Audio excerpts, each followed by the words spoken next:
Hello. Good morning, good evening. My name is Robyn Marie Boros for Art, and I'm CNVC certified nonviolent communication trainer. And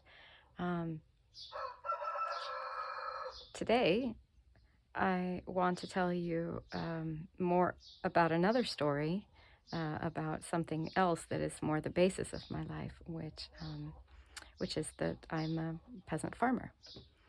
And so this video is something about my social change, how that has worked for me, or how what that looks like in my own life. So the who of and I get asked often. I live in Transylvania, Romania now, and I was born in the United States. So how did this happen, and how did I move from being born into a kind of lower middle class family into becoming a peasant farmer in Transylvania? So indeed, the part of the who of that is my husband, who wasn't my husband at the time. Around the time that we were looking to get married, we were also looking at different ways to live, because we had both received educations in the Western paradigm, and those educations, mine in psychology and his in veterinary medicine, had moved us into systems that in NVC parlance would be called life alienating. I was working in a women's prison, and he was working in the meat and dairy industry, because he loves large animals, and he studied large animal medicine. And I love I love people, and I wanted to serve people, and I was bringing wonderful things, yoga and meditation and transpersonal psychology and witness energy and into the prison. But still, the pain of being part of those systems for both of us was really intense. And also a very, very, very curious thing that we noticed is, even though our different life situations at that moment were extremely different and on different continents, we were both approached by the same corporations selling their products within those systems. And when we looked at that aspect, and then we were also studying the industrial food systems in our planet, and we just thought, this is all just very disappointing. So as we were looking to get married, we were also looking for a different lifestyle. And we thought, well, we both have family ties within Transylvania.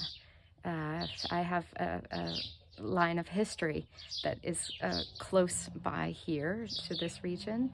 And Lars also has family connection here. And we thought, well, let's make a radical jump.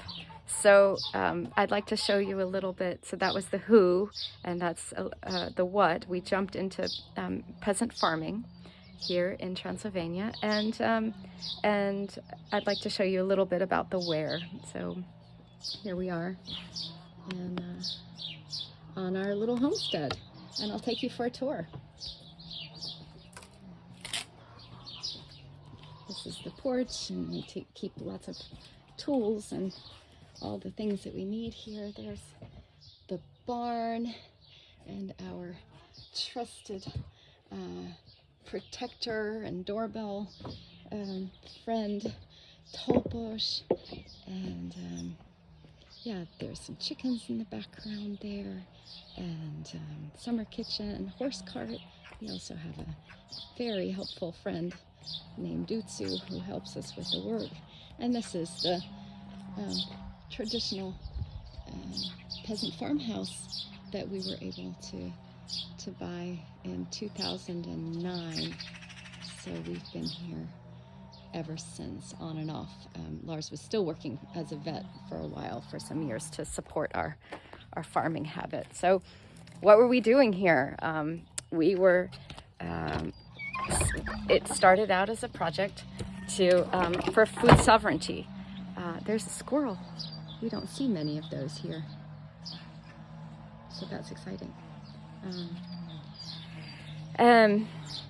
Yeah, this is a provision. We started a project in 2012 called Provision Transylvania, and that is to highlight the peasant farming systems that still exist here in Romania. Romania is the country of Europe where the most farmers live, and peasant farmers. So that means that people still own a lot of the land. Industrial agriculture is coming in. You hear somebody cutting their grass in the background. It used to be with scythes, and now these machines came in strongly about 5 years ago.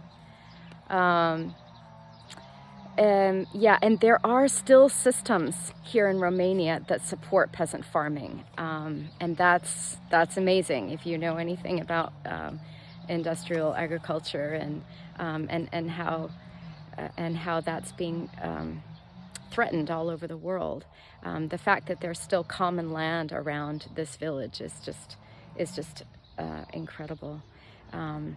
And actually we do some work. I'll take you down to the other garden now. Beautiful little tulip there by the tree.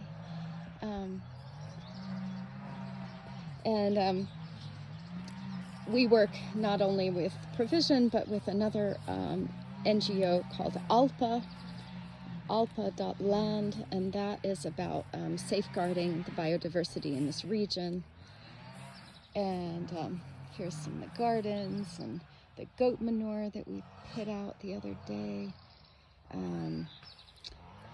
And yeah, some of our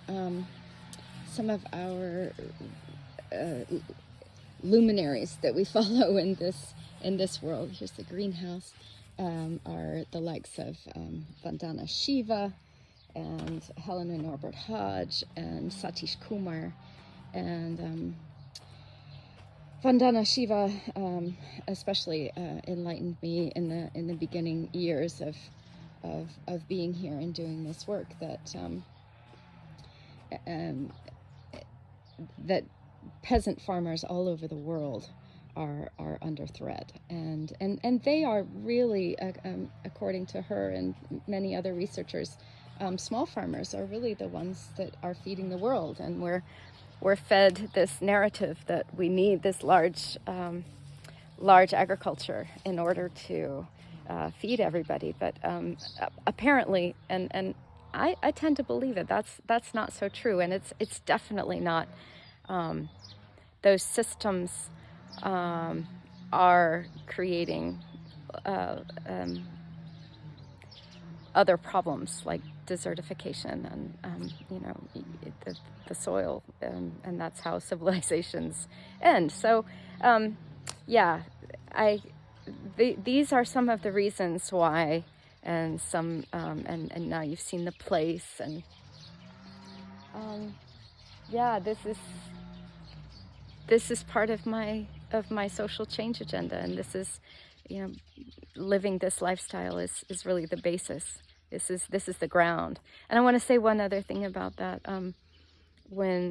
First of all, we're in a village, so we're not just out there on our own. So there's a real social component to this. There's a togetherness about it, yeah. I've heard it called village-mindedness, and I want to say that what I've noticed about village-mindedness is that it's this is my metaphor for it. It's like an ant heap, and whenever we see villagers see each other, they always ask each other, "What are you doing?" And that means both, "How are you?" and really, "What are you doing?" Because Every day on a peasant farm, there, according to the seasons and according to the day, there are tasks that need to get done. I need to tend to the snails today. They're snails eating the small salads, and so I have some things that might deter them a bit.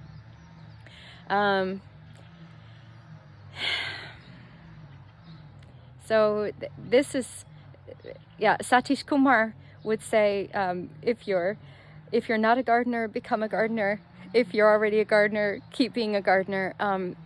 He delivers the message so strongly and so exuberantly that humans need to have their hands in the soil. Humus, or soil, living soil, and humility, all apparently, according to him, come from the same root word. And I can say from my own experience that I feel more grounded. I feel less anxious. Really, my anxiety was high when I in my other life. And here, after 14 years in this lifestyle, is very grounded, seasonal, close to the elements, closer to nature. Yeah, I closer to the ground means less anxiety for me. Thank you for listening.